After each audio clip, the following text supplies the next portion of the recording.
Welcome to Reading is Best channel. This is me Raj Karki. In this video we discuss about summary of the book Cognitive Behavior Therapy Basics and Beyond by Judith S. Beck. Let's begin from Dr. Aaron T. Beck, who is also father of Judith S. Beck. While Dr. Beck was doing his research in 1960s, he found that primary feature of depression to be distorted negative cognition, primarily thoughts and beliefs.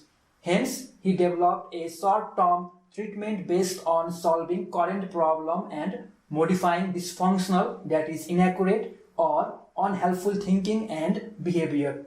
Later, this idea grew to become what we today know as Cognitive Behavior Therapy, also known as CBT. The main goal of CBT is not only to help clients to deal with their psychiatric problem, but also to teach them skills they can use throughout their lifetime or simply help them to become their own therapist. CBT is based on cognitive model, which says people's emotions, behaviors, and physiology are influenced by how they interpret and think about a situation. For example, while walking at night, when we misinterpret a rope as a snake, we get scared. We quickly jump over the rope or even cry for help.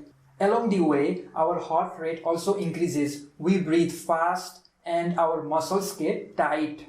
Here, our thought about a snake changed our emotion or mood into fear. It made us to show behavior like jumping over it or even crying for help. Besides that, our physiology, which is bodily reactions, also got changed.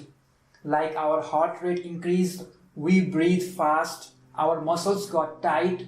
Here we saw our misinterpretation or thought about a snake was able to influence and change our emotions, behavior, and physiological reactions. I hope most of you have understood what is cognitive model, but even if you haven't, don't worry. We have got another example. Let's dive into that example. Right now you are watching this video, suddenly you might start thinking about thought like this. How unlucky I am. Oh God, it's so hard to understand. Why life is so hard. What's wrong with me, and so on. In this case, you may get sad, anxious. You might even stop watching this video or even throw away the device in which you are watching this video right now. Similarly, your heart rate might increase. On the other hand, if you start thinking about thought like how lucky I am to be able to watch this video, how lucky I am to learn new things, life is so good, then you get excited and happy to learn and keep on watching the video, and your heart rate also remain stable and relaxed. So here, negative thought changed your emotions into sad, anxious, led you to stop watching the video and even increase your heart rate. But on the other hand, positive thought about the same situation made you feel excited, happy, and you kept on watching the video and your heart rate remained stable. Here in this example, we had same situation, same video, but different thought, which resulted in different type of emotion, behavior, and physiological reaction. Now let's look at another example. Depressed people have thoughts of hopelessness, like my future is bad, it's full of suffering, I don't have any option, and also thoughts about self-criticism like I don't have this quality, I am less competent, I am not good, and so on. This thought change one's emotions or moods into depression, sadness, irritation, and guilty feeling. These negative thoughts also bring physiological reactions like difficulty sleeping, loss of appetite, or emotional eating, and tiredness. On the other hand, behaviors also shift, like withdrawing from other people, doing fewer activities, lack of motivation, disinterested in activities that used to be fun in the past. Here we found negative thoughts led the depressed person to feel emotions like sadness and irritation.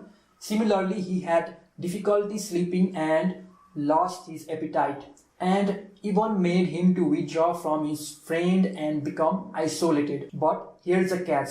It's not just thoughts that affects emotions, behaviors, and physiological reactions, but our behaviors, emotions, physiological reaction, thoughts and environment can also affect each other. Let's get clear with this example. When depressed person withdraw from his friends, stays alone and remain inactive, then more negative thoughts will occur in his mind and he gets even more isolated. Simply saying, more lonely and inactive behavior leads the person to think more negative and depressive thoughts. And this runs as a vicious cycle. That means more negative thoughts, more isolation, more negative thoughts. That's why one of the ways to help depressed people is make them active through a technique called behavioral activation, where we schedule activities which provides pleasure and sense of mastery so that their mood will improve.